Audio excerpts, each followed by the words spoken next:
Okay, so hopefully I'm doing this right. My name's Angela Souza. This is my project on polyethylene. This is my title page. It just shows the different forms that polyethylene comes in. And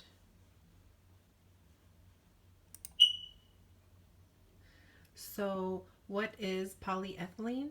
Polyethylene is a light, versatile synthetic resin made from the polymerization of ethylene. So it comes from ethylene.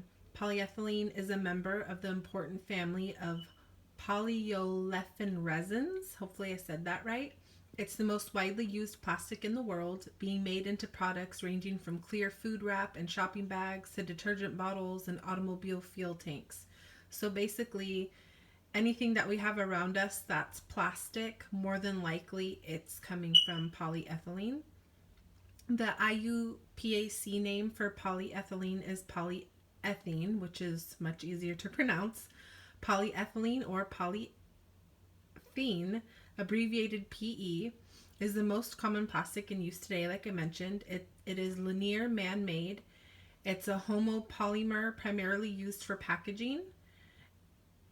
And let's go to the next slide. So some facts about polyethylene.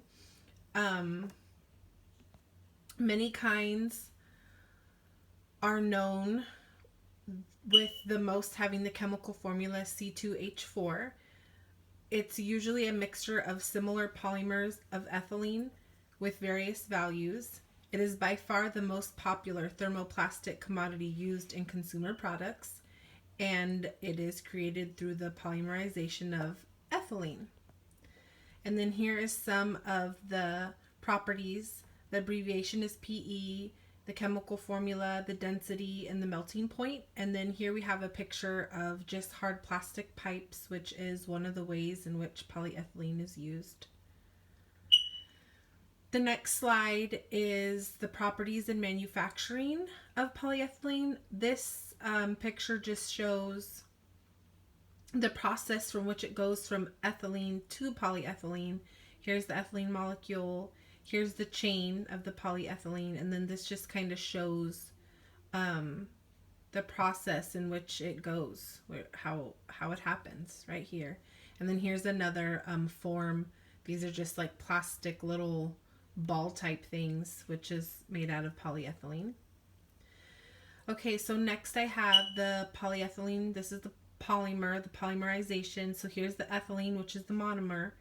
And then once it goes through the polymerization, it turns into the polyethylene. And so it just kind of repeats itself over and over. So that's a better picture for you. Here's some more information and facts. So I stuck in some pictures here of just common everyday things that we see. So here's some plastic bags, our garbage bags and our grocery bags we get from Walmart or the grocery store, some Legos, some rubber duckies. So the properties of polyethylene can be divided into mechanical, chemical, electrical, optical, and thermal properties. Some things made from polyethylene are plastic bags, plastic boxes, meaning those crates or those Tupperwares, those Sterilite containers, plastic bottles like milk or laundry detergent, toys. It is made by addition or radical polymerization of ethylene monomers, which I mentioned earlier. And then the Ziegler, Nata, and metallocene catalysts are used to carry out polymerization of polyethylene. The plastic is an inexpensive material that is chemically resistant and can be very durable. It comes in a low density form and a high density form, and the low density form was discovered first, and then a few years later they were able to discover the high density form.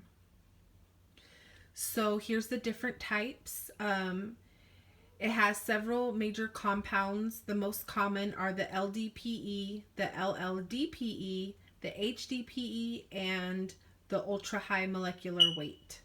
So this is just a description of the low density, which is very flexible. So this is the one that they would use shopping bags for.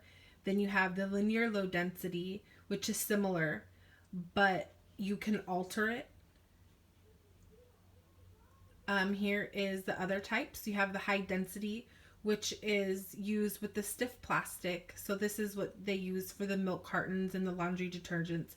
So I just showed you. So this would be some examples of the HDPE. Here's the milk cartons, our laundry detergent, and then a plastic cutting board would also be made from the HDPE.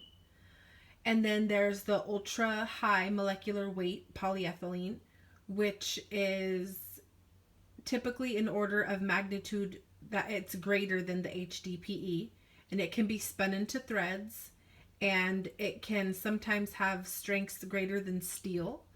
And they use this a lot in bulletproof vests and other high performance equipment, so that's pretty cool. And to end, this is my reference slide. Here's the four sites that I used to gather some information. You can go ahead and click on them if you wanted to get more information. But yes, that is my project on polyethylene. Thank you.